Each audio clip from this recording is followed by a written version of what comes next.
Okay. We're a little late. So what? It's No Filter Show. Let's get it.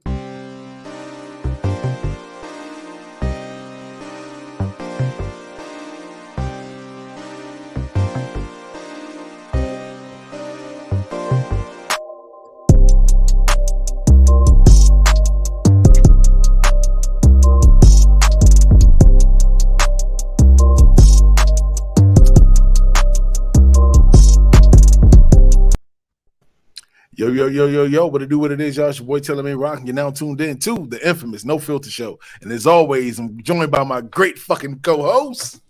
Y'all see the name? Yeah. What's poppin', K Quick, Beats, Bars, and Faith? We in here. It's No Filter time. Yeah, no. I would run down all the stuff that I got going on that for y'all to check out, but that would run up the whole intro time, so I will save that for later. Next. Man, and of course, this is your man GMO, aka non-GMO, and naturally, I got a fully loaded clip. Now, what lady needs their club shot up? Lord have mercy. I am the blue feet. You guys. And I'll be on camera in a second. Man, how the fuck y'all? I'd like to personally dedicate this show to Kevin Samuels. Indeed. Yes, indeed. How the fuck y'all feeling, man? Go ahead, Quick. What it do, man? No, rest in peace. No, for real. Rest in peace, Kevin Samuels, though, real talk. But anyways, I'm good. I'm blessed. By the way, that little pop-up you did in the beginning, I thought that was pretty cool. Thank you, sir. Felt like doing something new. You know, I was watching Shameless earlier, and you know how they like, you know, so I was like, you know what, let me pop that shit in early. You know what I'm saying? So, you know, we might have to go ahead and switch that up. You know what I'm saying? Everybody do something before the jump start, and then we start the countdown. You know? I'll gladly do that. I already know what I'd say. And the thing is, I don't know what I'd say. But the fact is that I don't know what I say. I pretty much know what I say. Now look, hush. I'm feeling like this. You just gave me the perfect segue for the next segment. What up, Cody? Appreciate it. Hold on. Bro. We ain't getting started yet because I ain't get to nobody, Phoenix nor me, got to talk about how the fuck we felt. How you feel, bro? Wrong fucking answer. Nah, I'm gonna let Phoenix go first. Please, Phoenix. Please, by all means. I'm gonna make mine short because I feel like you got something to say. I'm here today. So I'm anemic. We were just talking about that beforehand. And so I said, okay, I'm gonna start incorporating red meat. Not all the time, maybe once a week or once every couple of weeks. Well, my body is letting me know that I'm not used to eating it. And let's just leave it at that. She's on the shitter. She's on. Not right now. You know what you need? Yeah. You don't need red meat. What you need to do is you need to cop one of those vintage top of the line no filter hoodies that are on sale right now. That'll keep me nice and warm. You are absolutely right. And the sweatsuit. You got all that. I think the problem is now, but I got a story to tell. But I think the problem with Phoenix is that it's not that you're not used to eating red meat. It's the fact that you're so used to eating fiber that you're constantly constipated. That's a thing now. Hold up, I'm not thing. Constipated. I'm not constipated. I'm never constipated. I didn't say you were constipated now, nigga. Are you listening? She said, hold up, nigga, I'm regular. I'm with the shit. Yeah. Oh, okay. Well, it just so happens that you have to change your gut bacteria, but you can look that up later. Fuck it. Yeah, I know. Yeah. So anyway, I want everybody. Shit already? I want everybody. We're full of it already. I want everybody to relax your mind and all of your muscles. Okay. So I actually have known a real life little person for a long time, but she wears a lot of thick heels and crazy things, right? So she's about 5 feet with all the shit on, right? So this son of a gun or lady of a gun, she explains to me how her little ass likes to fight people, bro. And if you could literally imagine the combination that I am about to tell you how to throw, all right? I want y'all to wrap your minds around the combination that she gave me, okay? Now, obviously, this is the keys to victory for people who are 4'9", okay? Literally. Never knew she was 4'9", right? She said her favorite combination is inside knees, 2 taps. Skip the major genitalia of males, balls included, dick tips, all that, gone, shit. Out of the equation. And she moves to this punch that is a downward overhand to the bladder. Like a Superman punch? Nigga. Hey, so just imagine if you look at the knee, right? The inside of the knee is the medial collateral ligament. The outside is the lateral collateral, correct? Inside is the actual ACL, right? She said that she would hit. When 4'9", everybody. I want y'all to wrap your minds around this combination because you wouldn't expect that shit, right? Mm-hmm. So, okay, I forgot one detail. So, inside of both knees, right? Soften your ass up, right? Bring it down. Skip the dick. Skip the pussy lips. All of that shit, right? Fake to the kidney, right? Because you're gonna cringe a little bit because them little fingers, they like this. It's like little bullets, right? They go in between the intercostals and shit like that, right? And the moment that you bend down and you stand up, she's going like this to the top of your fucking bladder. Do you know the crazy shit that she told me what happens? She said that she's made people squirt, like men squirt and pee on themselves when she hits them like that. And I said, listen. I said, look. I said, I don't know what the hell kind of combat training you've had, but I've never. And I want everybody to raise their hands. Have you ever heard of a bladder punch? Have you ever heard of a bladder punch? Nah. I can't make this shit up. I can't fucking make this shit up. She's genius for 2-piece in the knees, though. Like, it's funny. Like, that's funny. She's chopping you down, bro. Like, that's your advantage. You feel Who has ever been hit on the inside of their knees? Oh, nigga, that shit hurts. Playing with it, but not you might have done it on the football field, but have you ever been punched? Like, no, that's what I say. Playing and hitting, no. Then, Nah. Well, shout outs to the little people.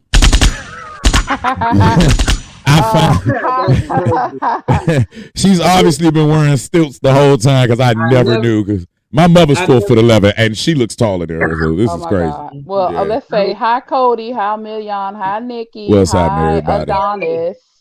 What's going on, AP? So look, hey, bro, that's the perfect way to kick the show off. Bro. That's wild. Let's get it. That's wild. This shit. Okay, so y'all ready for my what the fuck moment? See, I ain't gonna do no close up like this. TikToking with Rock. You feel me? Okay, so I really don't know how to intro this. You feel me? I just want you guys to watch it, and then we're gonna talk about it afterwards. You ready? I will say this: viewer discretion is advised. This is some what the fuck shit. Let's get it. Carlos, that I'm sorry, I don't know how you even react to this. I'm your mom and you're my son, and I am falling in love with him. He said, "Are you really?" I said, "Yes, I am." He said, "You know what? I was scared to let you know too. I am too." He was too, falling in love with me, with his mom, and I was falling in love with my son. And then we ended up talking, and we took off to the park, and we ended up asked him, "Will you ever date your mom?" And he said, "Will you date your son?" I said, "Honest truth, yes, I would. Because 19 years, you're the best thing that ever happened to me, and I really want to be with you the rest of my life." And I really want to be with them. It's kind of hard right now, but I don't care what people say. We tried to keep it a secret, but we couldn't do it no more because, my other kids found out.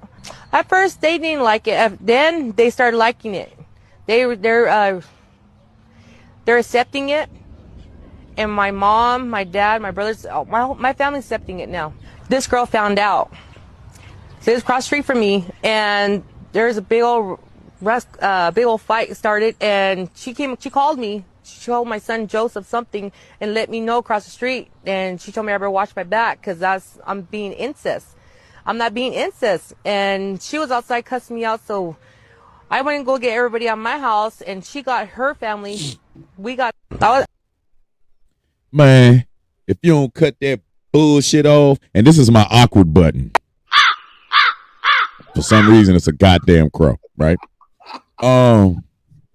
What in the Mexican Chipotle kinfolk sandwich is this? Yeah. So hold on. Shout out to one of our viewers, Nick Ainge. You feel me? She actually sent that to my inbox. So you know what I'm saying? If y'all got any dope videos that y'all want us to play, to share, send it to the inbox. But I just thought that was like some weird ass shit, yo. Like, bro, that's not weird. That is disgusting.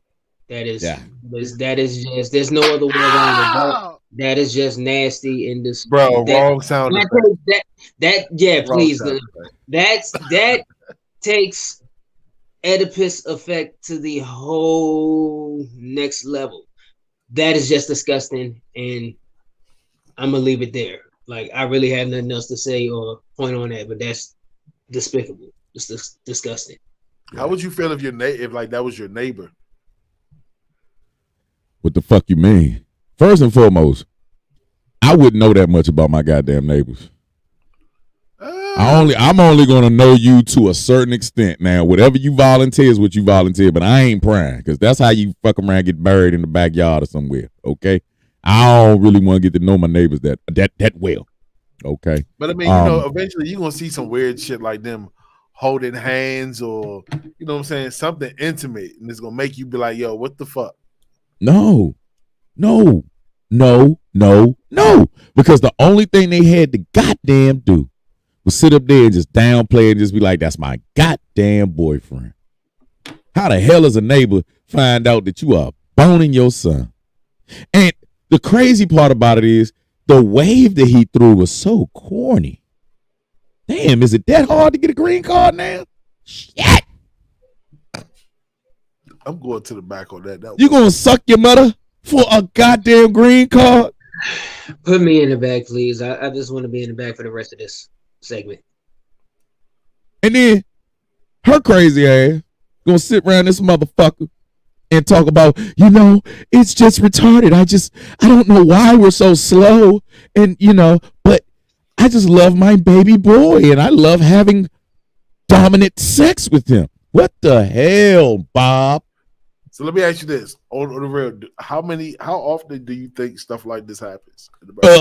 In third world countries, probably a lot. And I mean third world like West Virginia. I was about to say, because it ain't that far. It ain't that far. Shut the fuck up. Jacksonville, Florida. Oh shit, nigga, you about to say your ass. Hey, them little bayou towns and shit with all them Bobby Bouchers running around here talking about some. Mama just said that. My mom said. Yeah, Popeye's chicken is made by a genuine black angel from the West Coast. Hey, them type of people. Jesus Christ. I can't even imagine. Raise my boys. I'm raising another boy. They stink. It is absolutely no way. I want to be within a few feet of you and think, ew. Yeah, I definitely wasn't talking about Nikki, but she knows what the fuck I'm talking about now. She knows what I'm talking about. That's super weird. All right, next subject, please.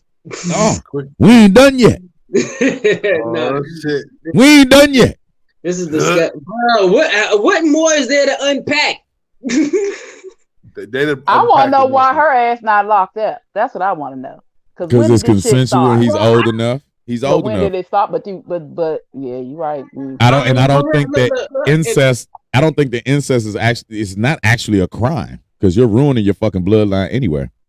Hey, listen, I want everybody to go and shout out to Soft White Underbelly, man. Dude be putting in work. But he actually has a family up in West Virginia that are all inbred. Very disgusting. No, very cringy. Look that up, Phoenix. Look that up, please, because I could have swore I saw a case where this married couple, got arrested or something. Granted, this was way back in the day, but something happened to where they kept having inbred children or something, and they came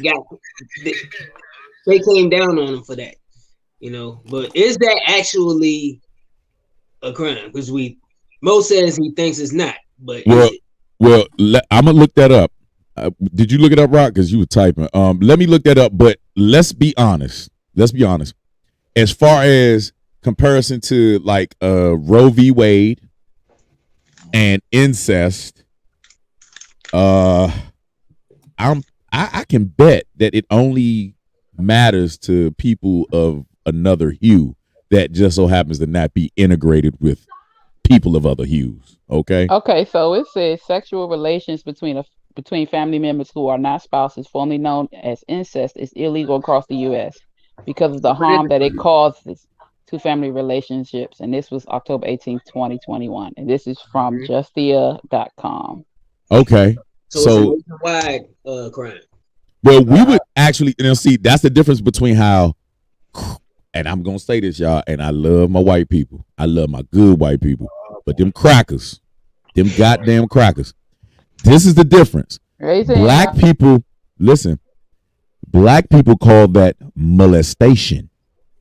They call it incest, y'all. Are you listening to the differences in how we view this shit? Am I tripping? Am I fucking tripping? My bad. That's why I'm like, why her ass ain't in jail?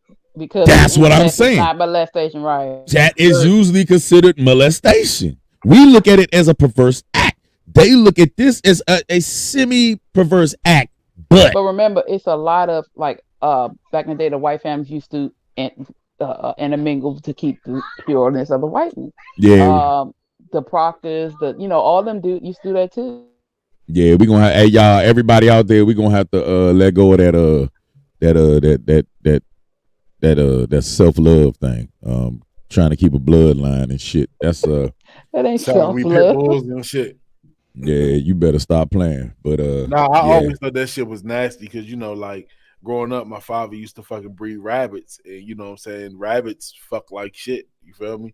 So when brothers and sisters end up fucking, you got some retarded rabbits. It was rabbits that came out born with their heads sideways. So that's what Phoenix got. Yeah, I got 2 rabbits, but they're not related though. How do you know?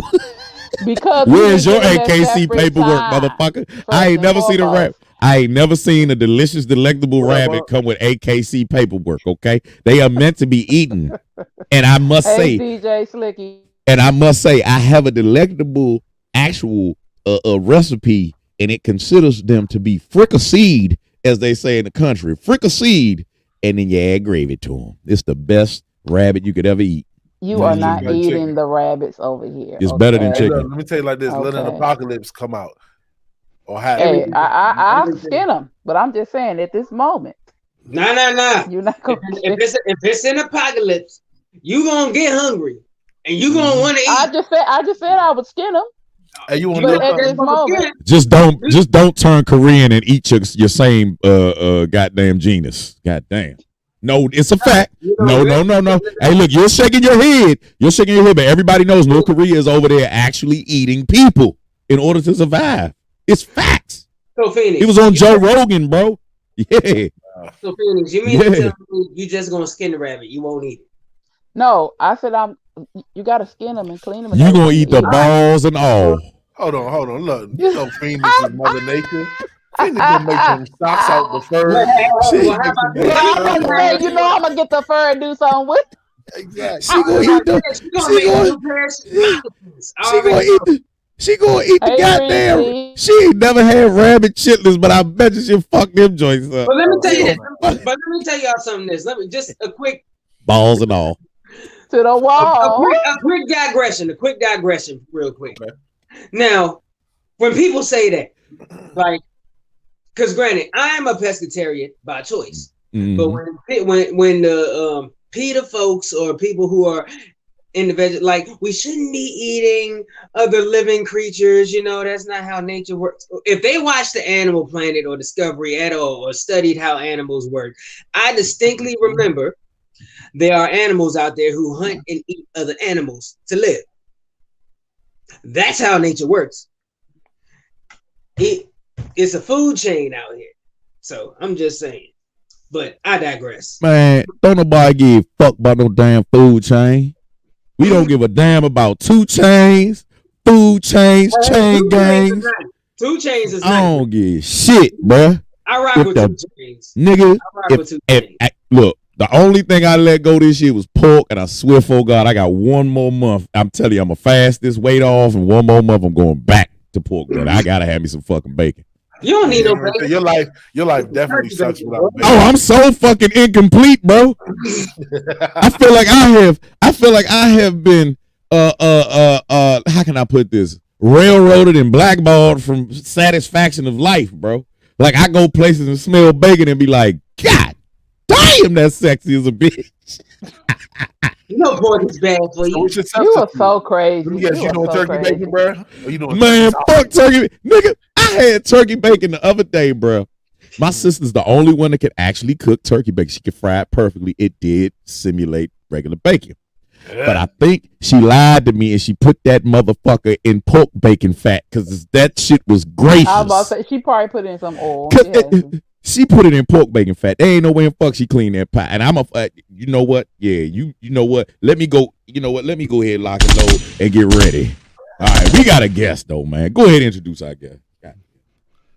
We have Mr. Andre Coles. He is the franchise owner of Respected Roots Healthcare. I mean, dang, not healthcare. I'm sorry. Respected Roots Skincare. I'm sorry. And he has 2 locations in Virginia. One just opened up in I don't think it's Arlington, but he just opened up another franchise in Virginia. So we're just gonna welcome Mr. Cole. 21 gun salute. Yo. Hello. You're muted, brother. You're muted. Unmute yourself. There you go. Y'all hear me now? Yeah, you good. Yes, sir. All right, cool. Appreciate y'all. Thank y'all so much for having me on. Appreciate it. Yes, sir. Shoot, Phoenix had me thinking you had healthcare. I'm like, we got black-owned healthcare. I know, right? I didn't mean to say health. I meant to say, look, but that is a form of healthcare, taking care of your skin and hair and everything. So yeah. Technically, yeah. Technically. No doubt. Okay. So the people to the people that don't know who you are, go ahead and introduce yourself to the viewers. Sure, I appreciate it. So my name is Andre Coles. I go by Dre. My brothers and I, we started a natural cosmetic grooming line. We are primarily homed in Atlanta, Georgia, and I have 2 locations in this area: Pentagon City and Arundel Mills. I'm from the DMV, by the way. I'm from the DMV. Grew up in PG County. But the most recent location we opened up was at Potomac Mills this past weekend. So we did the grand opening there. We have a total of 11 locations now, physical locations. We opened up in the middle of Corona, actually, right in the middle of the storm in 2020. But we've been in business since 2015.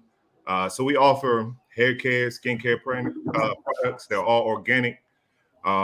They're created by ourselves.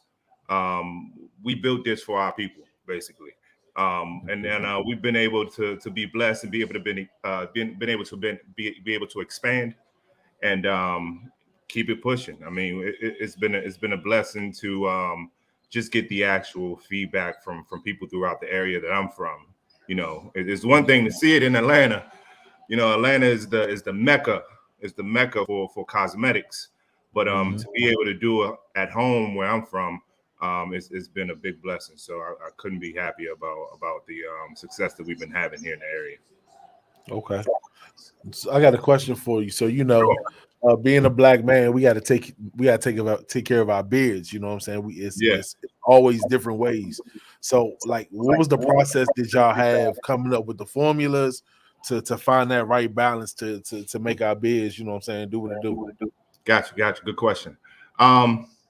So essentially, there's two owners of the parent brand of Respective Roots. It's Jared and Jason.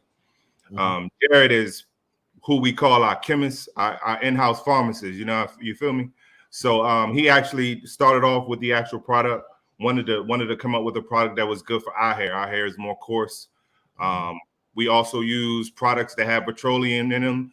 So we go from not just the actual beard, but also body butters, that's good for our skin, full body moisturizer from head to toe. Body wash. We have co-wash. It is also for the beard as well.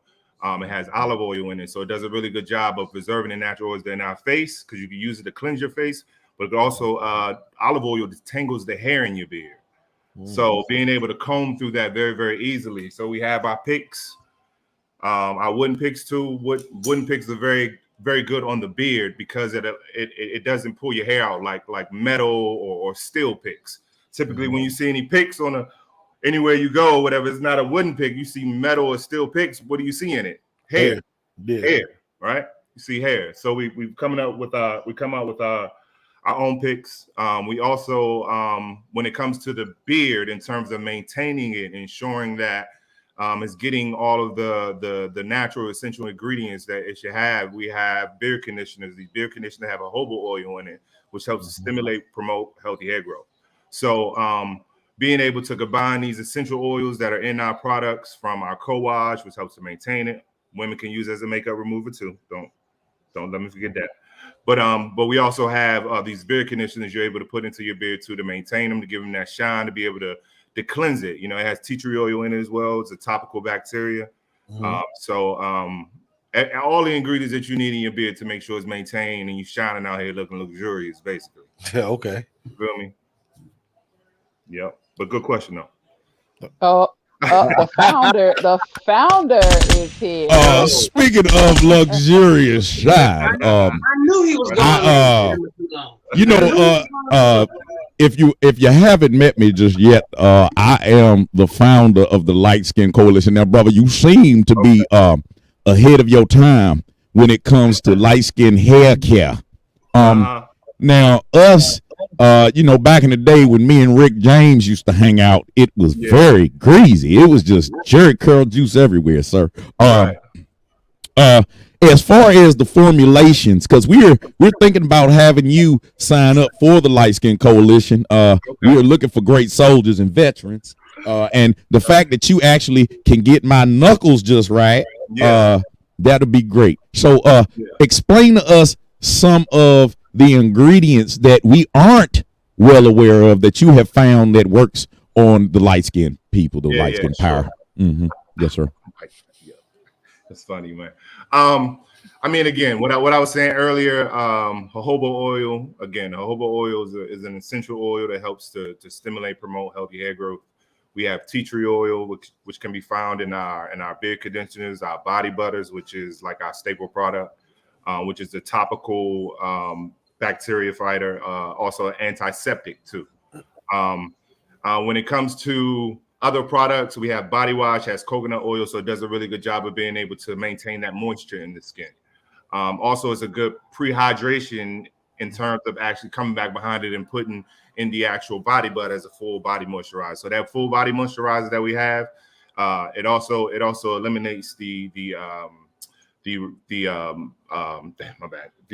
also when it comes to hydration of the skin. So when it comes to eczema, a lot of people of color, we suffer from eczema, right? Very dry skin. So being able to have that shea butter in there, the apricot oil, vitamin E oil, those are essential oils for our skin. They also help with those anti-aging properties too. So when you talk about creases, thin, fine lines and things of that nature, it helps with that as well. So I mean we don't just have, we're not limited to just beard conditioners and body butters, but we also have shaving cream that has coconut oil, peppermint oil. Those create a great barrier between the hair and the skin, allowing the razor to shave the desired area very, very easily. And then it has aloe vera in it. Aloe vera helps to soothe our skin. So any minor cut you may get from shaving yourself. People, if they're using a razor, they typically get nicks and things of that nature. So help soothe those cuts.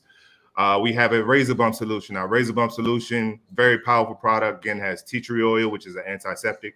It also has willow bark extract, which helps to exfoliate the skin, reduce redness, irritation, excess oil, and also acne.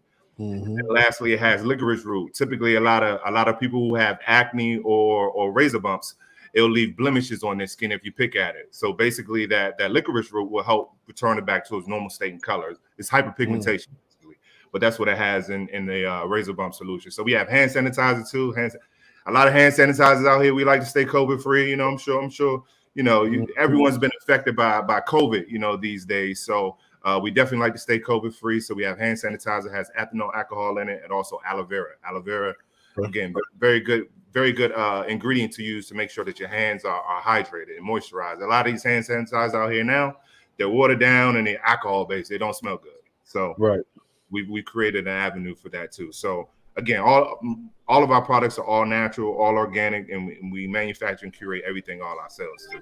Now, do you actually have anything to moisturize these two hookers' hearts, Jada Pinkett Smith and Vivica Fox? Do you have anything that penetrates? That body butter will do them real good. Now, it actually penetrates hoes. Oh my God! I'm just making sure because the light skin. Hey, look, the light skin coalition. We are searching for something. Yeah, something like WD-40 for hoes. It will penetrate everyone, any and everybody. Pause. Our product is. Our product. Yeah, that was a big pause right there. You're right. Our product works for anybody, man. Anybody. Okay. It does not discriminate between color of skin at all. You know what I mean? It's all organic, natural, so it's good for the skin. You know what I mean? Anyone that's willing to give themselves and indulge us to hear our spill on what we offer, they can use it. This just in. Kamala Harris asked, "Do you make any lubricants for dildos?" Founder. Nah, all right, I'm going to bring back GI Mo. Everybody, you can answer that question, sir. Look, light skin power. I'm out. I'm sorry, sir. I appreciate you, bro. While we are waiting for Mo to come back, Lord, and quick. Can you? Oh Lord, can you tell us how the opening of Tyson? It was Tyson's Corner, right? Potomac Mills. How did that go? It went well. Potomac Mills had a good traffic flow down there. It went well. I mean, anytime we go to any of our locations, and we've done the process of scouting them out and seeing what that mall has to offer in terms of us continuing to try to expand our business. We know that it was definitely in the plans to be successful, and it definitely was this past Saturday. Okay, that's good. I was gonna say that's dope that you got into that mall, because I remember Potomac Mills since I was a youngin'. It's always been like a nice little high traffic volumes. But my biggest question is, how did you guys manage to make it through COVID? You know what I'm saying? People were losing jobs, and you starting a fresh business. They say a business, it's within the first 5 years or first year or so, a business will fail. You know what I'm saying? You guys started during COVID, so the odds were against you. How did y'all manage to stay afloat and to be successful? Well, God got us. Number one. Number two, we had a strong belief of what we offer a long time ago.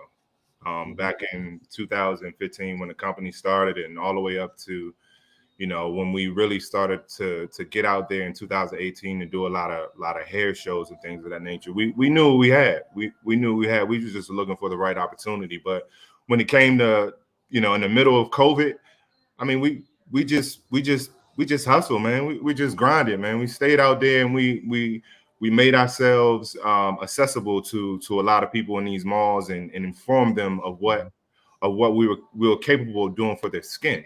Just maintaining their daily balance of products that they want to use on their body. And I mean, it's been a blessing.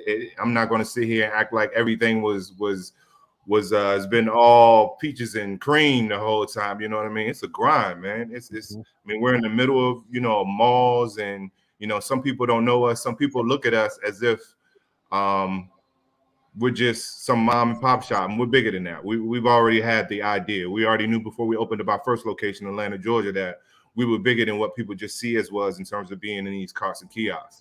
So it just really, for us, you know, it just really means a lot to us when other employees come and join what we've built and been able to contribute and see the vision like we see this vision for us. And I mean, from there, it's just about, you know, figuring out who works and who doesn't. You know, this game is not for everybody. You know, it definitely is. Some people it's going to work out for, some people it won't. So the people that really understand what we put together and what we're trying to accomplish, those are the ones that we're most grateful for, and those are the ones that helped us through, you know, the COVID. And you know, I mean, we all, as far as we consider ourselves the core, as far as the people that built the company, and we all had to get out there. You know, I'm still in the IT field, so that's what I was doing by day. And every evening I was going to Arundel Mills when we first opened up that location in 2020 of September. And then when we opened up Pentagon City in November of 2020 in this area, you know, I was every weekend I'm there, and I'm still always in the area checking up and seeing how things are going. I mean, that never ends. So the same passion and the same hustle and grind that we had when we opened it is the same thing we're doing now. So let me ask you this. I'm sorry. Go ahead, bro. So just a question. Being that for one, you guys surmounted the pandemic, which is fantastic. Now you all do have a website. Yep. So my question is, firstly, you can also tell them what the website is before you answer the question. Yeah, respecttheroots.com. Yes, great, wonderful. Check them out. So, granted, my question is, how did you all take advantage? Because now we're in the era and time, and granted, the pandemic basically expedited everything towards the virtual era that we're entering into now, where everything is internet based, as far as shopping, as far as connecting with people, and so on and so forth. So, during the pandemic and in general, how have you and your company taken advantage of the internet? Has it helped the business? Yeah. So on and so forth. Explain that. Like, how did you take advantage of that? Yeah, good question. So I think where it really starts from it starts from the work that we've already done. You know, the work that we've already put in, and we've been able to. You know, everything is about content. You know, video content, you know, getting those hair shows that we done back in 2018 up to, you know, 2020 in February when we opened the first location in Lenox, Atlanta.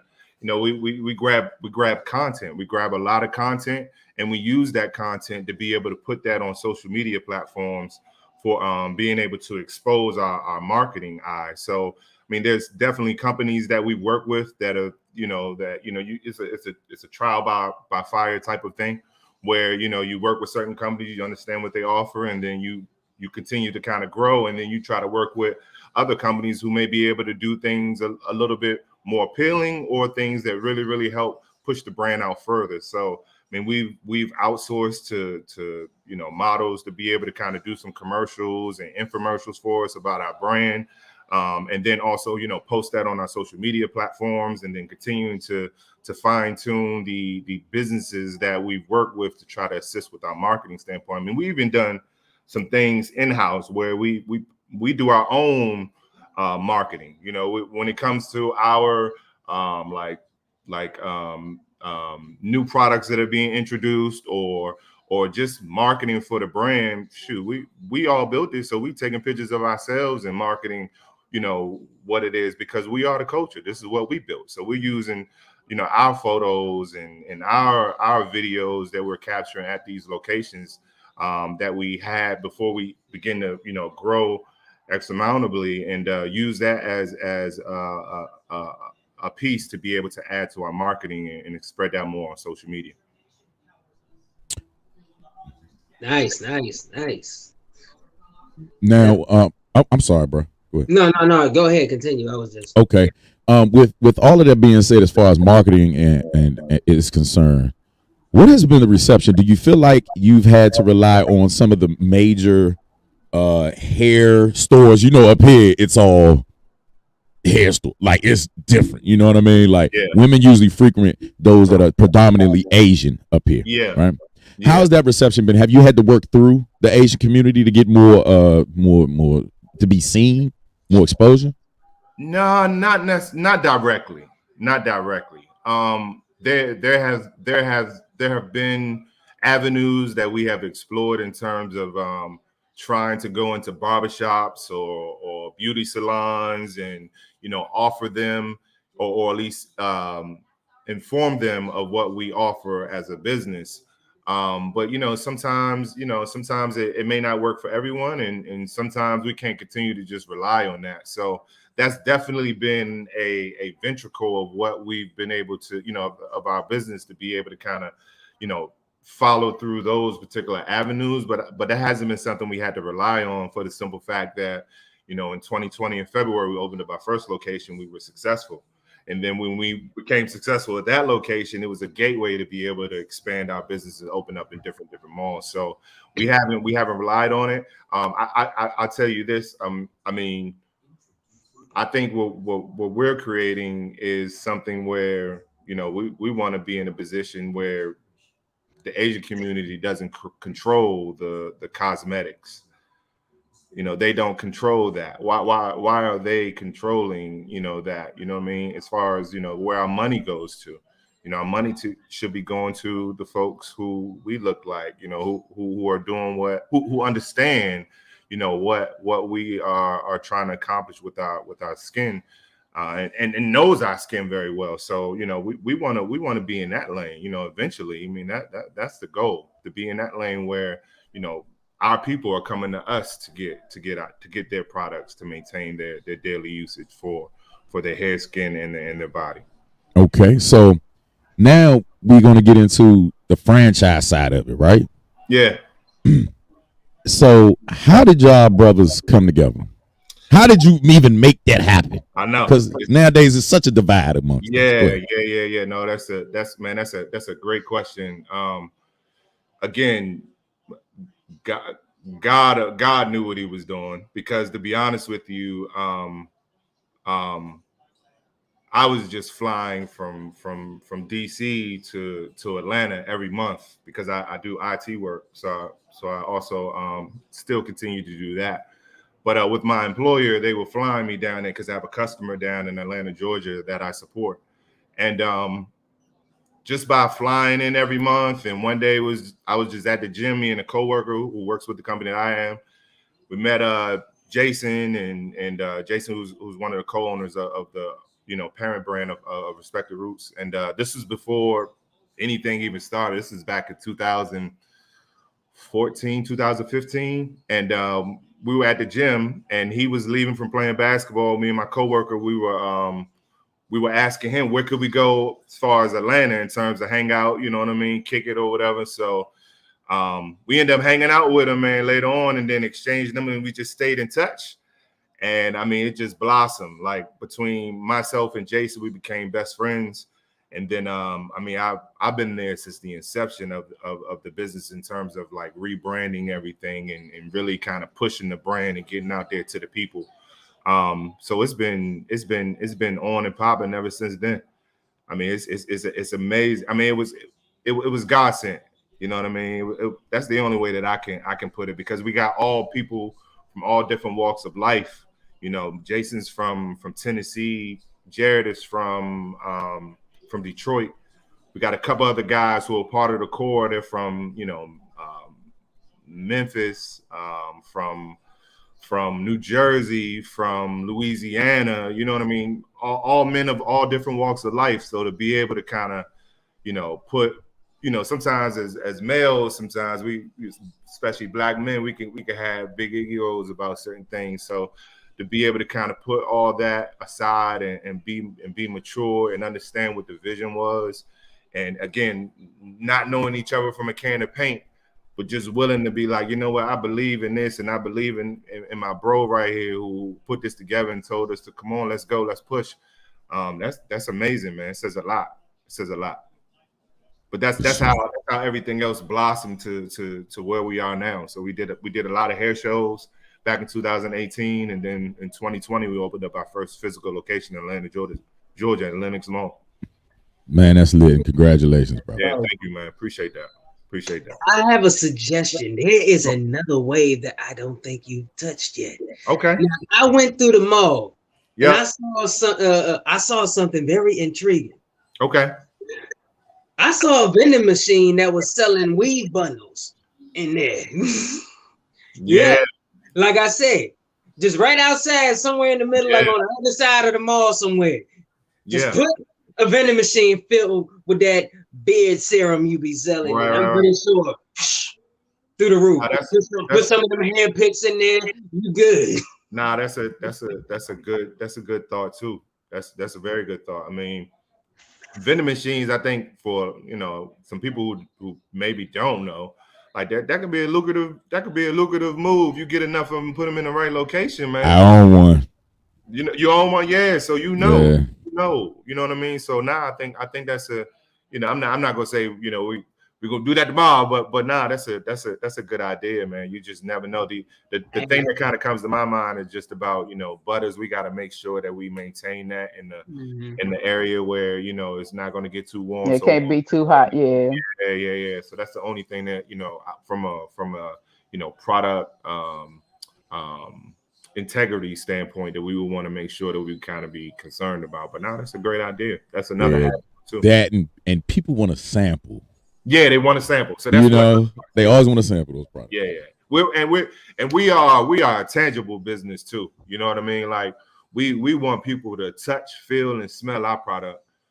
Because when they do, they lock in, and we lock in. They're bringing it in, and we lock in. So to your point, we want people to get a feel, to get a smell, and see what we've been cooking up for a minute, and why we so excited about what we have. You feel me? Yes, and that's very important with skincare, especially for women, because the women are the ones that's going to bring the men, if you're honest. And for us to be able to smell something and touch something and check on our skin, how that makes us feel. I'm like, come here, baby, let me see this on your face. That's how you bring your traffic. And I found you guys in Pentagon City, and that's a lot of traffic. That's a very big space. Yeah. And so that's a wonderful location. How did you hear about us? I was going to ask you. Pentagon City, walking around. Gotcha. And actually, I had seen it before and never stopped because, of course, when you're with your children, you don't get a time to just sit. Yeah. And so I said, I'm going to come back. And I didn't come back till maybe a couple of years later. But when I saw it, I was like, oh, I smelled everything. It's really nice. The textures are really nice. I'm like, oh, you know what? I'm going to buy this for such, such, such, and this for such, such, such. So that's how we do. When we go shopping and see things, we want to try things for other people. And, So thinking of that in your locations, what are there any future plans or any events coming up or any new locations or thoughts of new locations? Yeah. We have King of Prussia that's being opened up next month in June, Pennsylvania, up that way. So Oh wow, good. Yeah. So we're trying to create, in terms of how we're strategically structured, we're trying to create it all the way up the coastline. From all the way, we're down in Florida, we're in Tampa, Florida. So we're trying to go all the way up. So the next one is Pennsylvania at King of Prussia. We do have a lot of events that are coming up. I know for like CBC and Essence Festival, we may try to do that again. So we do have events and things of that nature. So I can share the calendar with you all. Oh, cool. Okay, and we can put it on our page. Yep. Share that with y'all to let y'all know some events when we have them coming up and they're announced, and keep you all posted on that. Yep. And I definitely, man. Hey, listen. We're going to link in because I think I got the ideal guys that you would probably need to even push it a little bit further, man. Okay. So behind the scenes we'll wrap, bro. Hey, I appreciate that. Look, I'm looking for employees to be, nowadays people don't, some people don't want to work. I don't know how they out here not working and still living, with their livelihood. But we're always looking to add value to our team. So at both of my locations here and then all of our locations across the board, we're always looking to add good players and people who see our vision and what we're pushing for. So I would love to chop it up with you, bro, and hear what you also are thinking as well. Most definitely, bro. Well, would you mind sharing with our audience where they could find you, follow respective routes? Give us all your business. All of the locations, physical locations? No, like your handles and online. Oh yeah, Facebook, yeah. IG, all that. Sure. So you can do the locations too. Yeah, okay. Yeah. Got you. So the parent company is Respected Roots. You can find that on Facebook and IG. As far as the ones locally here in the area, the handle for our IG pages are Respected Roots Pentagon City and Respected Roots Arundel Mills. So with those two locations, we also have a location in Potomac Mills that was just opened this past weekend. We have a location in Tennessee at Opry Mills Mall. We have another location in Concord Mills Mall in Charlotte. We also have South Park Mall in Charlotte. We have Lenox, the Mecca. We consider that the Mecca. So Lenox was the first location opened up in Atlanta, Georgia. And then we also have Sugarloaf that's also in Georgia, right out on the outskirts of Atlanta. And then we have Houston Galleria out in Houston, Texas. We did that last summer. And we have Brandon Mall out in Tampa. That's lit. Yeah, that's really cool. Yeah. I'm gonna have to hit up their website because I'm looking for some more beard butters and all that kind of stuff. Cool, do that. Or you can always in my repertoire. Or you can always come see us in person if you're local, man. I tell people to do it because we give people an experience. You know, we like in terms of educating people who will indulge us if we get their time to educate us.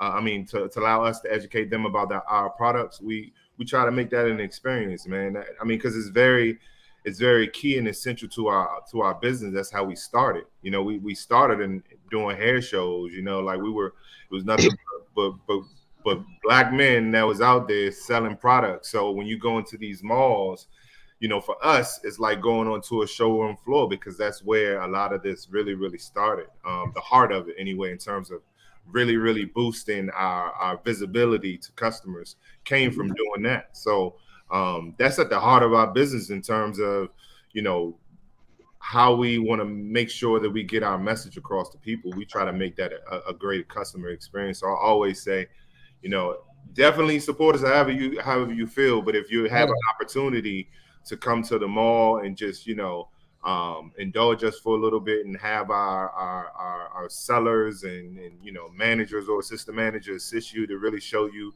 what we offer and what it does for you, that's even a greter value, I think, added. I'll probably do that, you know, especially after speaking with you here. I might have to pop in one week on one of these upcoming weekends, you know, just to try it out. Yeah. Sure. Well, firstly, Dre, thank you very much for giving us your time this evening and educating us on the essential care and skincare overall. So y'all need to stop playing and get up with this guy here because I know I am. So appreciate y'all, man. Thank y'all so much for showing the love, man. I appreciate it, and it's good to see what y'all doing here, man. I like what I heard. This is probably my first time genuinely listen to y'all kind of, you know, get on the mic and go back and forth. But I love what y'all got going together, and I gratefully appreciate y'all, you know, bringing me on to talk to, you know, you guys as supporters. So thank you so much, man. We most definitely. Well, thank you. And shout outs to all of y'all, man. And make sure you get with the founder of the Light Skin Coalition. Okay, I'm telling you, bro. All right. Throw up your threes, light skin power. Definitely gotta get up. Light skin power. Light skin power. All right, bro. Thank y'all, Deuces, bro. Good night. Thank you. All right, man. And ladies and gentlemen, this is when the show just goes down. I want to shout out the leader of the Light Skin Coalition for making his appearance. For making that appearance. I gotta tell you, most needed. I was weak. I was trying my best to hold it together. Like I had to turn my camera off and mute for a second and walk away from the computer and laugh. Like, yeah. That hair looked like it was sitting in a shower cap all day long. That just moisturized. I don't know what that crazy Nick. I don't know what that Negro be up to, man. Like for real. Look, my man was fresh though. Yeah. He always do it to him. Yeah, he do it to him. That the crazy part about it is that the women love him. I don't be understanding. Of course they do. I don't know how they love that by him. I don't get it. He still wears an ultra perm. Because they get their hair done at the same place. Oh, gotcha. Makes sense, quick. That makes a lot of sense. Yeah. That's where he pick them up at. I got a question, and it's a serious question. RIP to Kevin Samuels. Are we inducting him into the Light Skin Coalition as an honorary member? That right there is always, he is in the Light Skin Hall of Fame. Lifetime Achievement Award. Lifetime Achievement Awards. He embodied, and I hear this from my cousin all the time, man. That's my cousin, right? And the way he talks passionately about how Kevin Samuels let these hoes be and know that you are part of Hold'em. You know what?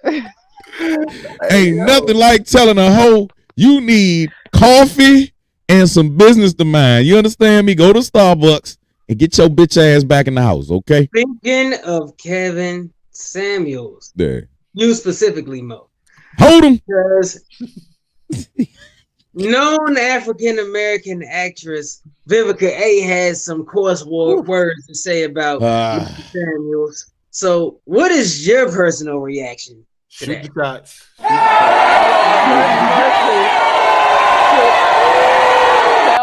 Tell the audience what Vivica had to say.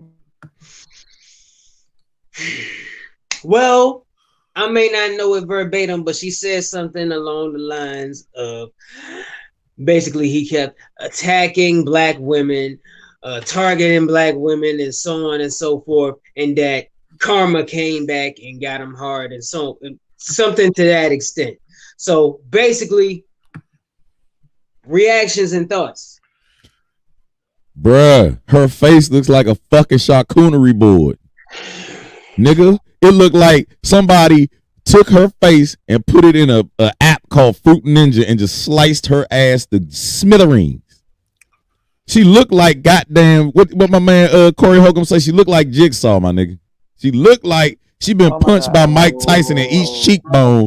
She looked like she been punched by Mike Tyson in each cheekbone, my nigga. To read what she said. Oh, we she have ugly as dog shit. We have a transcript. It's transcribed. Yes. She says this man was a hypocrite. In my honest opinion, he really was. I didn't find anything about him to be healing. He insulted African American women on a consistent basis. I hope this is teaching folks a lesson about the karma that you put out, the negativity that you put out in the world. That when karma comes knocking at your door, she might not be so kind. For the fact that she gotta be a she. She killed over real quick and was supposedly with the woman that we don't know, that we yet know the nationality. Rest in peace. Hold on. Why does karma have to be? No, because they call karma a bitch. Nah, but karma fucks you, and I think it gives you the ding-a-ling. I don't think a clitoris is really, because vagina is very pleasurable. Right, well, so I guess a ding-a-ling can be a bitch too. Well, two things, jokes aside. For one, firstly, I'm beginning to think, just based off of the description of what I'm hearing women say, similar to that, I'm beginning to think they never watched a full episode of his show. And no, because anytime anyone gets offended, they shut it off. I get that. But my point is, they never watched a full episode of his show, nor do they know his track record of who he chooses to address, nor the kind of women he addressed. They just see him talking to a black woman, and all of a sudden he's targeting and attacking black women? Do they not know when he talks to these women, he addresses them based on the answers he gives? All he does is ask questions first, and he goes off of what they tell him, and so on and so forth. Now, two, why is nationality so important in this? What does the person who was in the room when he died have to do with anything?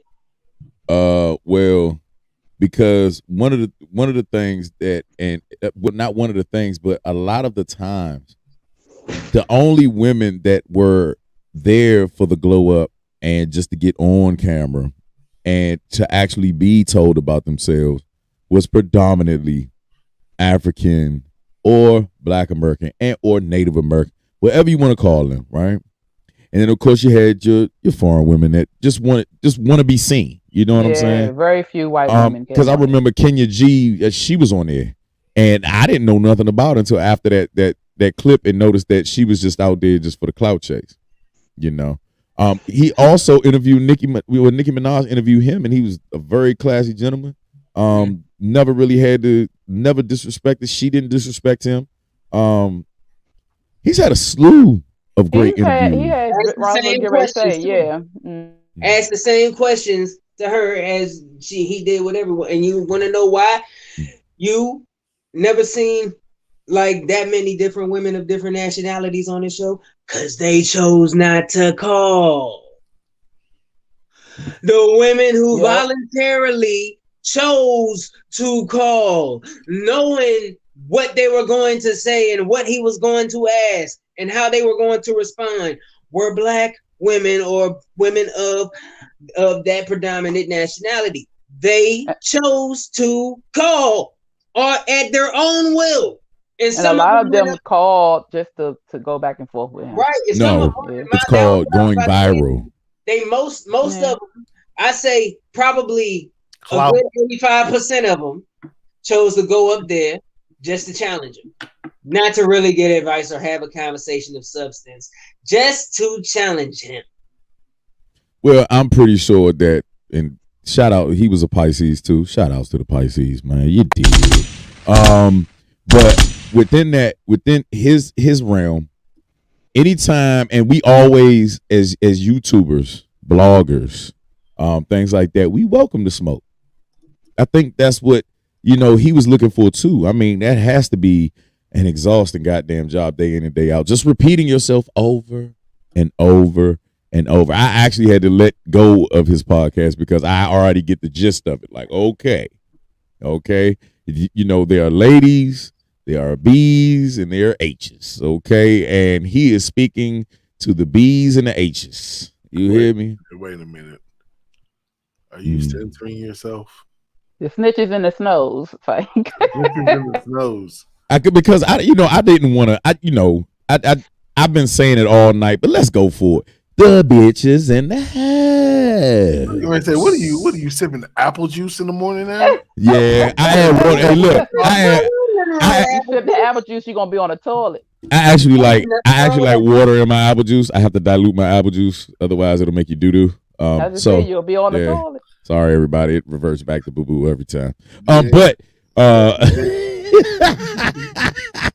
now, he never has to think about anytime he's in the presence of a woman, or a lady.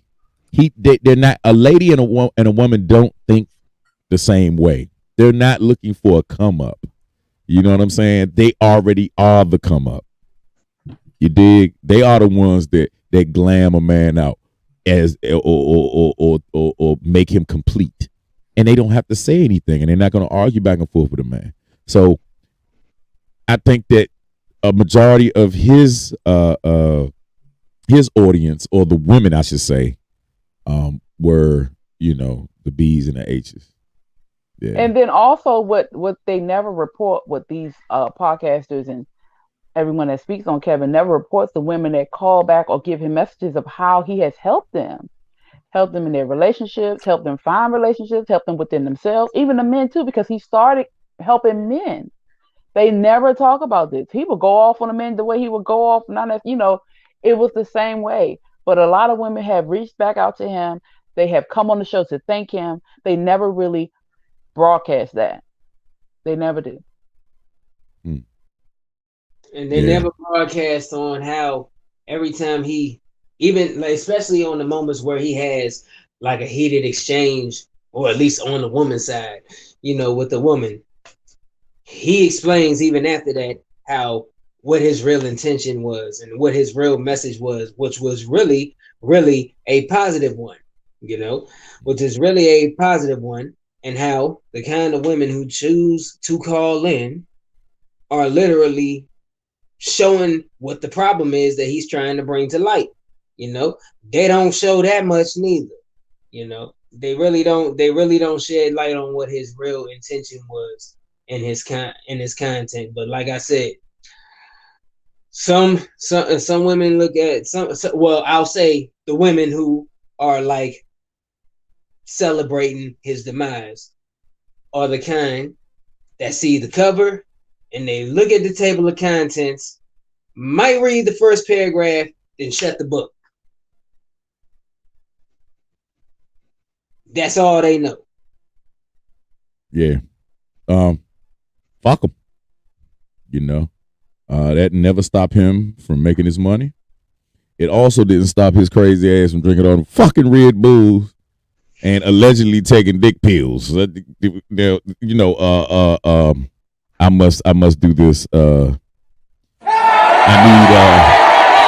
need all men front and center. Let me tell y'all something. The last thing that I'm going to be thinking about at damn near 60 years old is some 32-year-old goddamn BBL packing nurse. Okay? I am planning on having my heart intact and stop popping alleged gas station pills or Viagra. Stop drinking the fucking energy drinks, assholes. It will kill you. It has so many things in it. Okay, so at that point, and he at was 60, famous for the Red Bulls. Every show. Red Bulls, he did. No go. Especially if you just met her. Ain't nothing worth beating up like that. Goddamn it, at 60. Goddamn it, I'm a gentleman. Personally, but like off the technical stuff of what he was talking, I want to know exactly what camera he was streaming from, because he had the highest of definition on his show. I mean, that was crystal 3D glasses, Cinemax clear. What he was streaming on. I don't know what kind of camera or what. That's what I want to know. Well, once you film, and I'm pretty sure Rock can vouch for this. Once you film, it's all about what you do behind the scenes. And dude, you can make any camera look great. Well, I just need to know what his setup is. I remember in one of his episodes, he always uses a LUT. He said that years ago. He always uses a LUT. So I didn't know that. So, I was just curious on what his setup is. Me being a filmographer myself, I was just curious. Yeah. Especially from what I know, he works it, solo. Yeah. So the fact that he's able to do all those camera switches from different angles and not miss a beat. Yeah, he connected to a remote. I'm impressed. I was very impressed with how he handled, his broadcast. Well, we don't know necessarily if it was a one-man show. We don't know. We just don't know. He had some shows he would have people behind the scenes, but he also had a remote that would control his camera. He had a remote and he had a pad in front of him. Every time that camera switched, he was hitting the button. From what I was observing. So I'm just going off of what I see. It may have been a one-man show, it may not. All I'm saying is the presentation was impressive. But yeah. Now let me ask y'all guys this before we move on. Is it true or is it rumored that he has to have a GoFundMe? Remember, did y'all hear about that preacher that was talking bad about him? No. Is a preacher that was literally, and y'all can go on YouTube and you can check it out, that was just this Sunday, was giving a sermon and was talking cash shit. Matter of fact, let me go ahead and look that up. Let me see something real quick because I could play that over the. I would hope he wouldn't have had to have a GoFundMe account. Now hold on. I'm gonna look it up. Preacher. Well, while you doing that, you were talking about pills and Red Bulls. Have y'all heard about the honey that people are taking? The honey packs from the gas station. Oh no. The honey packs are cool. A lot of people take that the ginseng or whatever. Yeah, but they Ginseng said honey like pack. young guys are taking it now, and I'm like, what do you need a honey pack for? You said, what do we need that for? The young men, the younger guys, the younger men. Well, first and foremost, let me go ahead and tell y'all something. Okay, is that first and foremost, women are starting to get with younger guys, right? The key to being a young man and burning y'all asses up is that they take fucking Molly, assholes. They be on fentanyl, cocktails of fucking Percocets and shit, and you wonder why they ain't came in 2 hours. That is not exciting. He probably will bury your ass the minute that you upset his emotions, okay? So stop believing the hype. The youngins are really popping them shits before the older men are, okay? Straight up and down. That's what I'm talking about. I forgot what it was, like a post, and the older guy was telling the young boys to stop doing it because he saw him take it. It was a couple of young guys that was taking it, and then I think the girls had took it too. I'm like, y'all shouldn't need all that shit. Y'all still young, but like you said, they doing everything else. Yeah. Let me see, Jamal. What the fuck is this? So funny story. I'm inside the gas station earlier, right? I went to get me some papers and play a couple scratch offs, right? So I'm checking my scratch offs, right? And this dude comes in there and he's buying the pills, right? But he tried to be like all discreet because he was ashamed. He was like, yeah. Hey, let me get one of them just over there. He like discreetly pointed. So the dude grabbed him. And they both looked at me and I looked at him. I was shaking my head like, nigga, my shit work. I ain't tripping. You know what I'm saying? Then it was like, hey, two of them. I'm like, nah, this nigga about to go burn somebody's shit up tonight. Nah, he fitting to burn. He fitting to burn up in that cremation goddamn joint, man. You hear me? Hey, y'all see the kid, the pill that be like, one to burn it up, two to kill it? Yeah. That shit funny. Hey, you know what's crazy? My sisters and my surrogate sisters always talk shit about that. They always one to hit it and one to kill it. Yeah. Two to kill it. Yeah. It's pretty bad. Let me see if I can actually put this Jamal Bryant. Hold on, y'all. I gotta experiment a little bit. So I'm sorry this is running through my phone. Damn sure ain't guard me. Get the fuck up out of here. What you do, Tyrone West again? All right, y'all. Yeah. Here we go. Network.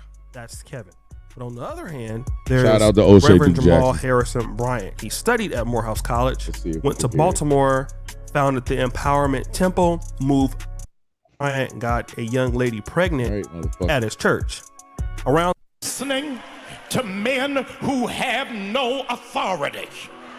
How can a man say that you are of low value? What is that? What's that shit?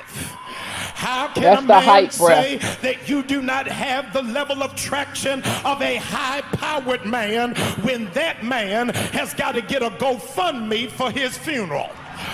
Y'all ain't saying nothing to me. You got to be in a place where you operate in the authority of God. Look at another and tell him, it's not that I hate men. Come on, look at another and say, I do not hate men. I just despise weak men. I despise cowardice men. I just ain't got time for men who are insecure about my gift. I'm not going to dummy down because of what God got me. I don't have to lower my standard. That man got to step all the way up to deal with a queen on my level. So you heard what? Man. So now, somebody get that man a cough drop. Bruh, that's how I sound without my sleep apnea machine, bruh. So my question is, So now let me put something into a proper perspective here. Let me just put something in perspective here. Now let's say, hypothetically, Kevin Samuels had malicious intent, which he didn't, but let's say he did for the sake of argument. What makes what this preacher is doing any different from him? Because right now you're in the house of God using the word of God to condemn somebody instead of the nigga is dead. That's well, I get that, but my point is I want to talk about the pastor for a second. I want to talk about this pastor for a second, because once again, this pastor, and this is another thing about people, and I will bring this back, as we talked about religious and figures and so on and so forth. That's a human at the end of the day. There's nothing omnipotent about a pastor. He's not all knowing. He's not all seeing. That is just a human who is nominated to be a reminder of God's message. But is the nigga dead? Anybody can do that. Firstly, thank you for the ad-libs, but we'll get to that in a second. But all in all, I say that to say this. Well, like I said, Kevin Samuel is. Sound like the music. That pastor is a man with an opinion. And right now he is using the platform that is supposed to be to spread the word of God. You're using it to express your personal opinion to condemn somebody who right now isn't alive. The pastors are niggas too. And on top of them being niggas, on top of that, the church, if they're not teaching you one thing, for the most, I can't even get it. I'm sorry. Most churches cater to women because the women bring the money. The women bring more women, and we do work inside the church. Not all churches, but for the most part, when they're after money, they go after women. So of course, he's going to say something about Kevin Samuels because Kevin sparked a lot of problems or a lot of attitude in women. Of course, he's going to say something to get the women rustled up and, oh, he agreed with us and you right, Pastor, go back in their wallet. That's kind of what it is about. And I can guarantee you got a good offering after that sermon. Well, let me ask, because the conversations that Kevin Samuel started, the conversations that spawned from his viral moments and from his shows. Now, because of stuff like this, does this mean that all these conversations now go unspoken again? They just get tucked back? Right. Right.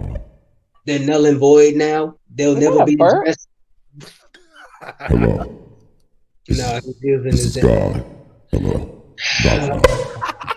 Hello. I'm not going to hell with this fool. Quick. This is Jesus. I would like to say that niggas shouldn't even be talking about me because I'm dead too. Do you respect when niggas talk about Jesus? And we are in hell. Jesus, shush. Bro, you sound more like Mufasa. Or Hades. Nah, you sound like that. You sound like the thing from Aladdin. Jafar. Jafar. No, the big cat where the cave.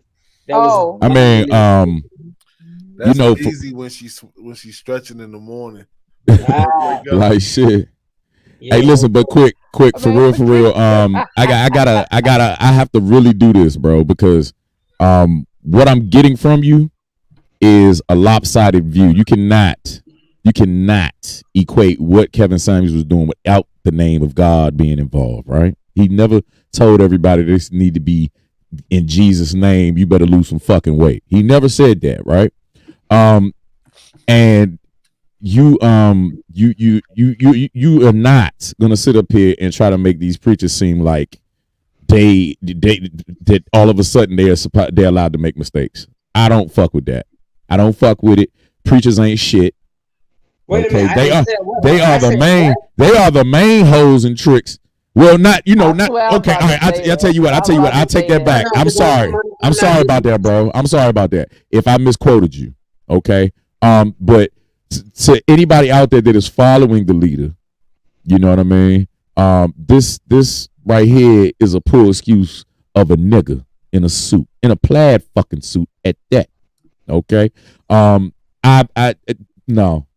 I don't like it. I don't appreciate it. And as a preacher, if anybody on this fucking planet understands that a man is supposed to be forgiven for all of his sins, no matter what he's done once he passes away, it's a fucking preacher with his bitch ass. Like you did? Yeah. So I'm not mad at you. I'm just saying, like, just straight up, he's very appalling and very disrespectful, man. And all these fuck ass women out here that are going after that man's postpartum shit. You know what I mean? Y'all are lame ass. Y'all lame as shit. You dig what I'm saying? And I hope your dildo got a razor blade in it. You understand me? And your vibrator is electrocuting your bitch ass. Because there is no way in hell that I look at people after they in their death, in their passing, and I still just be like, yeah, fuck them. You know what I mean? Even if it was my worst enemy, it's over with. They are done. They paid for their fucking sins. You know? But I'm done. Hey, you gotta do one thing before you digress. I'm listening. You gotta shoot the shots real quick because you done bust the whole clip off. Yeah, real shit. Because this whole debacle and the reason why we have to keep revisiting this man, you know, posthumous is just posthumous. It's fucking crazy. It's fucking crazy. It doesn't make sense. Yeah, it just doesn't make sense. Yeah, that's how you know how thorough a Pisces can be, because even in death, motherfucker, we gonna irritate your goddamn life. You hear me? Don't you ever try to kill me early, because nigga, you're gonna hear me. You gonna feel me. So let's shift gears real quick. Let's move on to another subject. Rest in peace, Kevin Samuels. Let's talk about another brilliant mind. A man had a vending machine with drugs set up outside of his house and ran it for about 3 years before the feds caught up with him. Ain't that brilliant? Yeah, hell yeah. Man has vending machine in the back of his house, $2,000 a day. I'm sorry, y'all. I'm up here looking it up at the same time. Okay. So it wasn't only cannabis; it was more than cannabis. Yeah, it was more. I just want to, on the record, say that little sound that your phone made was kind of wimpy. You might want to switch to iPhone to get Siri. Siri at least talks to you instead of beeping at you. Don't nobody want to hear no turning to cannabis, man. Why would you want to hear that? Are y'all ready? Hey, hold up, wait a minute. No, not chips or a candy bar. That comes after what you get out of this vending machine. Fair I use, used fair it probably like use. 4 or 5 times. The voice of an anonymous customer and the one who took this viral video of how the marijuana vending machine works. He was selling like souvenirs. That's code, obviously. Machine took credit cards, even Apple Pay. It's an excellent service. I think that it just got out of hand. It's just things you can't do. That video there says it all. The feds, the ATF, they've seen it all. But a marijuana vending machine bolted to the side of someone's house on the west side of Detroit, that's a new one. Yeah, I have to say the brazenness of it was shocking. Before this mugshot, 43-year-old Marcellus Cornwell was raking it in. Well, we were hearing the estimates were about $2,000 a day. Allegedly operating for 4 years. Entrepreneurial at its best. Unfortunately, both things were illegal. The ATF is referring to Cornwell being investigated for selling guns out of this house off Medital Street, possibly to minors. 18 firearms seized from the home, including a sawed-off shotgun. As far as where these firearms originated from and the crimes they might have been a part of, we're still looking into that. Business being too good, Cornwell's downfall. Look, you do this stuff inside a neighborhood, people are going to take notice and they're going to get mad. He's racking up a new felony charge on top of 6 other prior felony convictions. Reporting on Detroit's West Side, Jessica Dupnack, Fox 2 News. Hey. God damn, $2,000 a day? Yeah, Brody. And the shit I was trying to show it, but I have my background, my virtual background up. But He had a fucking high-tech ass vending machine, bro. Like, he really invested in this bitch. It took Apple Pay and credit card shoes. Yeah. Like, it was digital, bro. Like, it came with the flavors that he had of the day that day. Man, shout out to Detroit, man. I just did the math. $2,000 a day. There's 365 days in a year. He made $730,000 a year. Yeah. If it, and let's be honest, no, he didn't. This may have been like a 4-month operation because the feds got to let you build your case. Just like they did. He did it for 4 years. What? Exactly. 4 years. Sheesh. Jesus Christ. Get that man that money that they was giving out for COVID. The COVID jump for business. Give him one of those. Yeah. Give him a PPP. Shit. Bruh. Oh my God, yeah. Oh my God. That is dope. Yeah. I mean, literally. So look, since we talking about charges, we all know Young Thug recently just got arrested, and they stacked a lot of charges on this man. They going for the RICO. Go ahead, bro. They going for the RICO. They actually Gunner actually just turned himself in. If I'm not mistaken, he was hit with 56 charges. They're saying that multiple people that they arrested are actually facing life in prison. They actually tied Slim Thug to the shooting of Lil Wayne's tour bus. Also, giving permission for the hit on YFN Lucci for the second time. So it's getting wild because they use face Instagram posts and lyrics from the songs to get to where they at now. And if you watch the briefing, you know what I'm saying, when they asked about the use of the lyrics in Instagram, she was like, I was waiting for you to ask that. So that's actually been key on their investigation. I have it queued up. Let's go. First of all, I want to say for use everybody. To you all, thank you all for coming Let's out. skip over. Don't nobody want to get his ass. Want to acknowledge the DA and Fulton County Sheriff. Hold on, we're everybody. here today to speak. All right, so this is the DA. The Atlanta Police Chief Rodney Bryan, as well as my sheriff and our sheriff, Sheriff Patrick Labatt.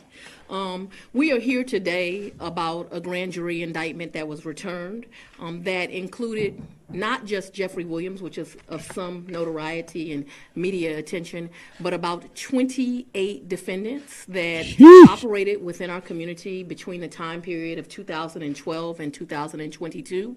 It is our allegation that they operated as a criminal street gang and commenced to do havoc in our community. That havoc includes crimes of violence, crimes of thefts, crimes involving drugs. I've made no secret about it, nor any apology, that as the district attorney of Fulton County, my number one focus is targeting gangs. And there's a reason for that. They are committing conservatively 75 to 80% of all of the violent crime that we are seeing within our community. And so they have to be rooted out of our community. I said just a week or two ago, it does not matter what your notoriety is, what your fame is. If you come to Fulton County, Georgia, and you commit crimes, and certainly if those crimes are in furtherance of a street gang, that you are going to become a target and a focus of this district attorney's office, and we are going to prosecute you to the fullest extent of the law. I agree with Chief Bryant. What you see yesterday and what you will see in the upcoming months and years is the result of a lot of hard work by both the Atlanta Police Department and this office. We are proud to bring forth this indictment and hopefully to bring justice to a lot of the community who was victimized through the course you see in this indictment. But more importantly, the most important thing that we are here to do is to keep this community safe, and we believe removing these 28 defendants will keep Fulton County safer. Ooh. Now, it's an election year. It's an election year all over the world. It's an election year. And yes, always after the black man, right? Yeah, she also, when she didn't say anything about Jack Harlow. No, that was freaky, bro. Now, Rock, you gotta. Did you hear that part? Yes. Now, what in the fuck does Jack Harlow have to do with anything? That's kind of like when Dave Chappelle mentioned where was Ja Rule. Like, what the like caught everybody off guard. Like, this Jerry curl headed white boy got something to do with this shit. Yeah, that kind of threw me off. I understand that one. Definitely didn't. There's something that reporter has gotten that we're not hip yet, and trust and believe he sent the beacon out, and it might have been just, you know what I'm saying, just trying to save face, but always out the black man. She said so little when asked about why Jack Harlow wasn't included in the indictment, which is very scary, man. This is kind of weird, man. But so it's an election year, and naturally, because it's an election year, it's time to show face. We have a future Kamala Harris, and they always start off as fucking district attorneys. And their whole goal is to lock up as many Negroes as they can and supposedly clean up the streets. Yeah, that's irritating as fuck. Irritates my soul. Not rehabilitate the streets. Just get rid of Negroes off the street. Yeah. Well, speaking of cases, I don't know about y'all, but the whip is gassed up, and I think I gotta circle the street for a second. Who jumping in the whip? You gonna go take a corner? Gonna go to the corner and pick up some people? Not to the corner, but I'm just gonna spin the block. We going past the corner tonight. So okay, we have consistently covered. Hold on. Wait a minute. I like to drive. Let's go to the corner.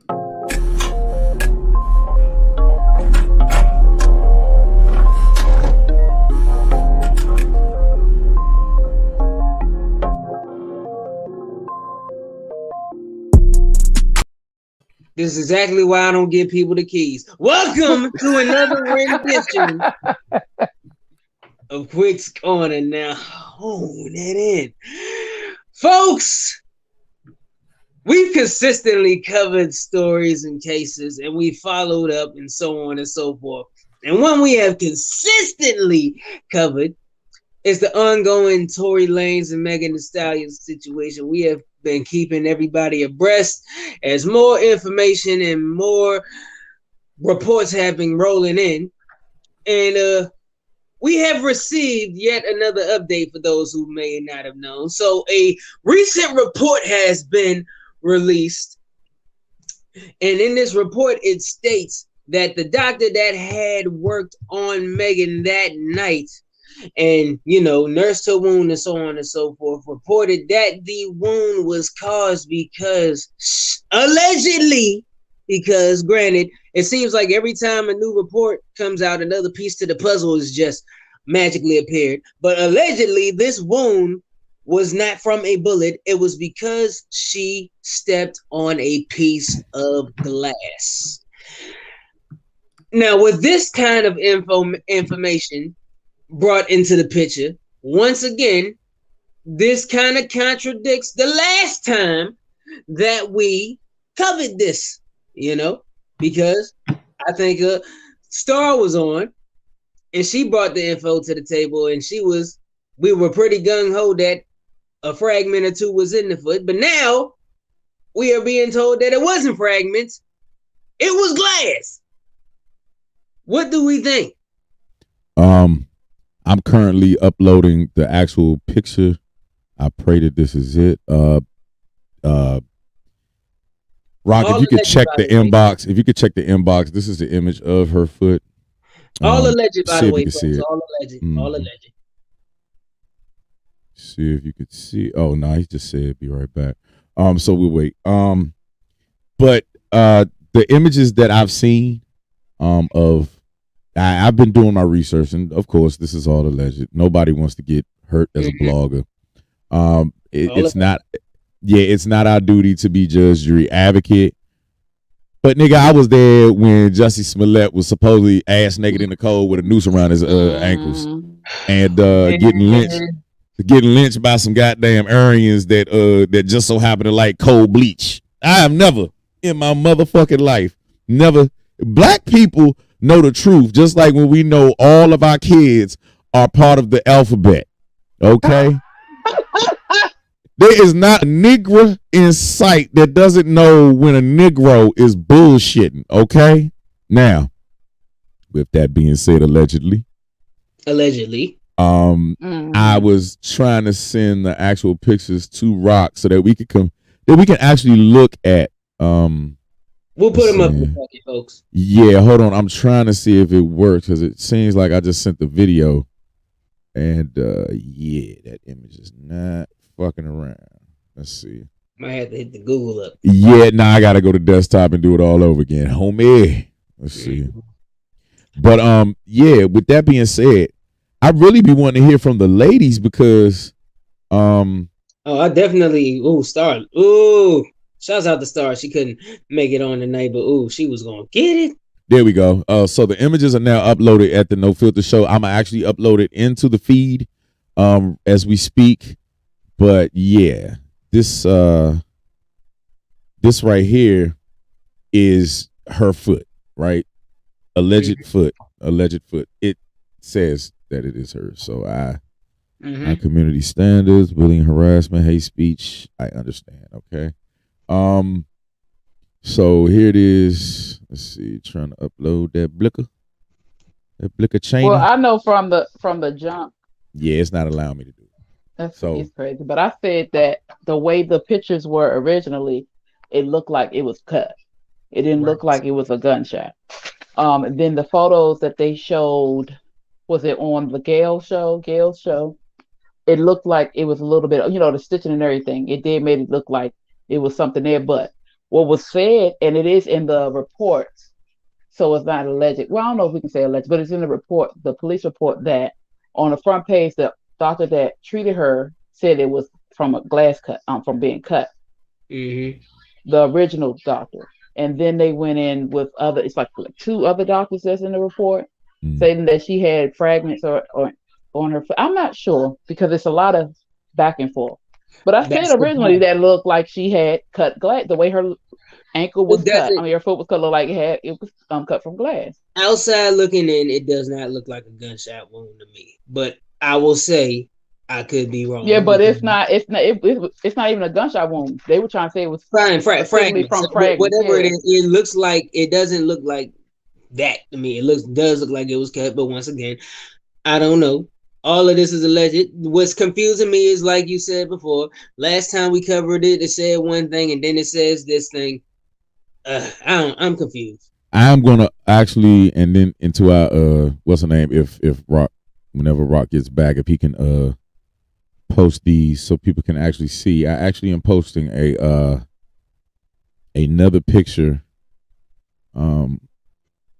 straight up of the difference between in the same area of a gunshot wound and a cut, right? So most of the time when you look at gunshot wounds, the entry wound is always smaller than the exit. Okay. And then once it hits bone, it usually doesn't necessarily, I've never heard of too many fragments unless it's like a 22 round. But most big boy toys, they usually have rifling, and so it'll hit and it'll and they could use that as in a ballistics report. So they'll take the actual same weapon, and they will shoot it into ballistics gel and mimic the actual rifling, and they know exactly what type of gun it was. They know what distance he shot at. Now this right here, y'all, is an actual bullet wound in the same exact area where Meg Thee Stallion was hit. Okay. Now pull up Meg Thee Stallion's. Oh, put it. You probably can't do it side by side, but pull up Meg Thee Stallion's really quickly, and I want y'all to keep that image in your head. I have that in the chat too, bro. It's a clean entrance. It looks like. Yeah. But Kendra, nobody's confused. I think what we have is black feminists that always blame men for every damn thing, who always believe that we do the wrong things. And then you have men who are fed up being told that we do all the bad shit. So this is this is not a, I wouldn't, this is the great divide. And so, Rock Nation and them, they are the most powerful people right now. So, here's making the stallions warm. Now look at that. Those are straight lines. Those are straight lines. Some are jagged, but they all are markers, if you really pay attention, of removal or shaving of the skin. Yeah, and then they say that she kicking the windows out. Correct. To try to get out. So that would indicate shards of glass. You know what I'm saying? Look up there on her ankle and a little further up on her leg. Yeah. And the bottom foot, you can see that. She don't know when her foot got hurt, if you ask me. Hey, Mal. Well, just like they were saying, and just like what's his name? Carl Crawford, who was the owner or the owner of the record label that she was on. And he was saying that she is allegedly, but he's saying that she is a raging alcoholic. And at 5'11", that is a big ass alcoholic, champ. That's a big ass alcoholic. You ignorant. That's a whole lot of woman, buddy. She's 5'11", bruh. Oh yeah, so she and probably, Tori is only 5'5". Yeah, he is. Yeah. Yeah, real shit. So if we actually look at, and I can show you a plethora, and I really implore everybody to actually go on Google and look up gunshot wounds or bullet wounds to the foot. And the only time that you would see something to that effect, and they will all still be circular or round, would be buckshot. And buckshot still is going to have an entry wound really small, and it's going to embed itself. That's usually the only time you hear bullet fragments. Dude, a buckshot will blow half of that foot off for real. And no, buckshot is not, but because you can use bird shot. You know what I mean? Like there's certain things. It'll. A buckshot. Birdshot is just gonna pepper them up a little bit. Yeah. I'm sorry. A buckshot is actually a combination of slug and the bird shots. There you go. My bad. I'm sorry, everybody.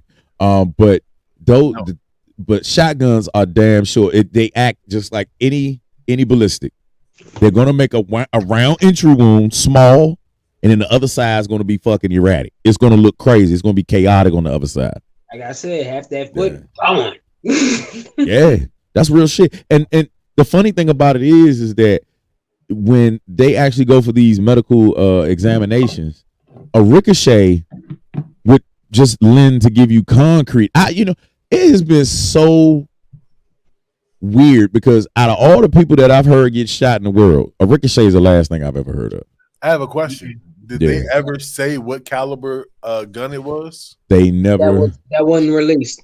They never said the caliber. They haven't done any ballistic reports, and all of a sudden the fucking bullet fragments non-existent. They say they can't find it. Man. Well, like I said, they said they can't find it, and all of a sudden they said that they did find it. Yeah, There's a lot of back and forth.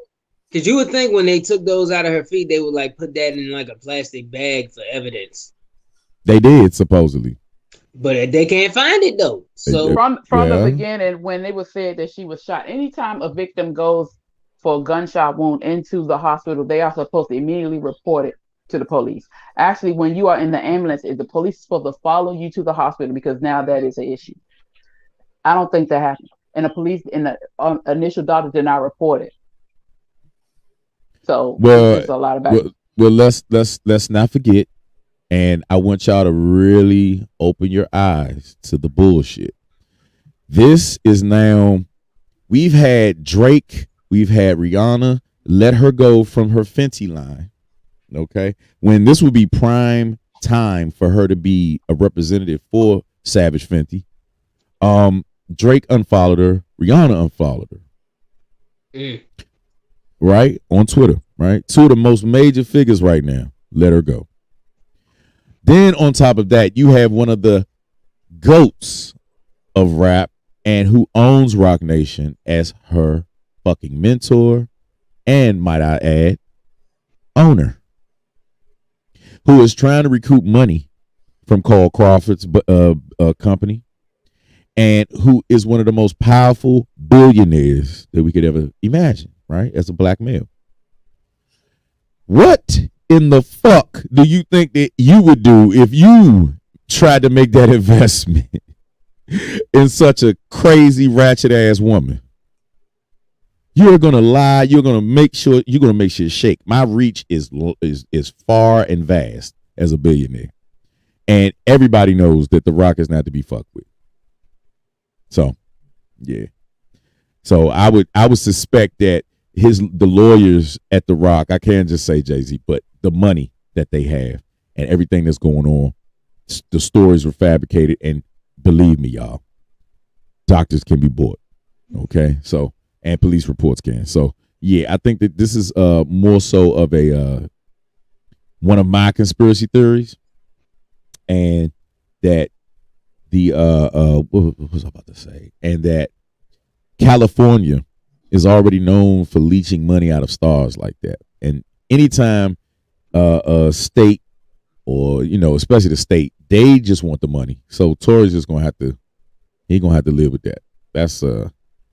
That's just, he's a money pit right now. So like my man, what's the name say? Cut all the fat, sell everything, get ready, get prepared. Well, now that we're done talking about horse feet. Why they gotta be horse feet though? Y'all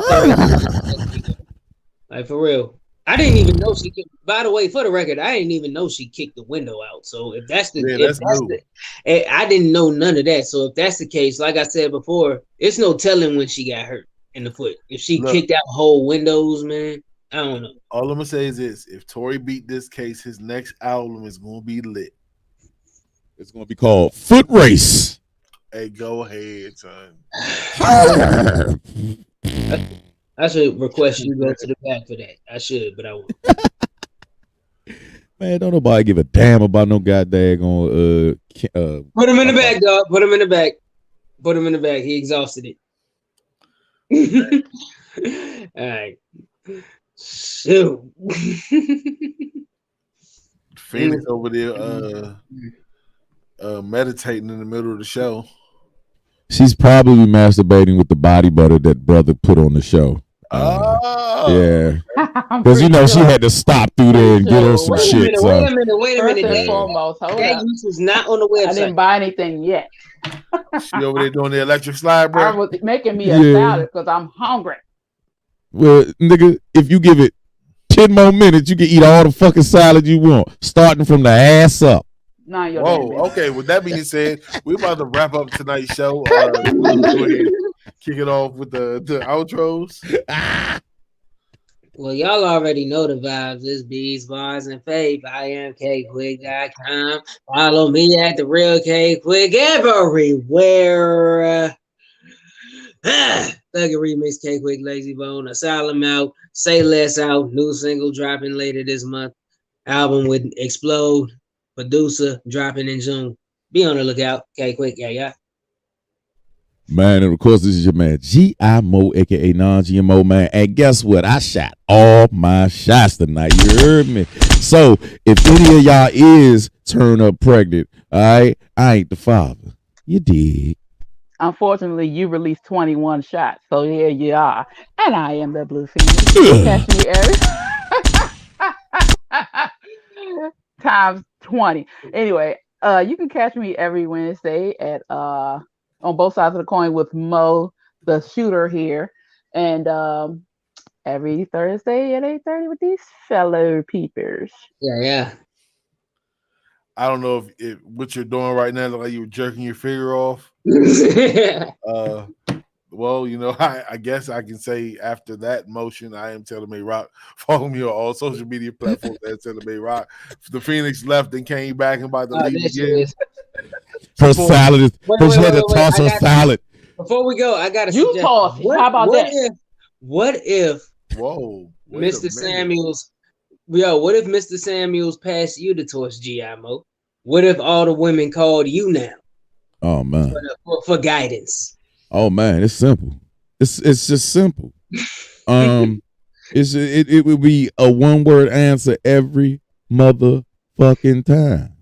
Well, matter of fact, it would be wrong. It would be 4 words every time. not 4. 4 words every time, just in case. What's your word? Shut the fuck up. Wrong. Shut the fuck up. You're not even gonna ask no questions to build. Listen, sometimes people don't want to hear the explanation to their fucking problems. They just want to be told to shut your bitch asses up or shut the fuck up. So that's the solution? Yeah. Yeah, nigga. You ever had somebody sneeze too many motherfucking times around you, nigga? After I say bless you the 3rd time, it shut the fuck up after that. Yeah. Well, look, we gotta get up out of here, y'all. So on that note, I'm gonna recap what he just said in the Facebook post that I posted like a couple days ago. In a world of social media where everybody has an opinion, a lot of people just really need to master the art of what, y'all? Shutting the fuck up. This is the No Filter Show, y'all. Remember, be good, love each other, and just shut the fuck up.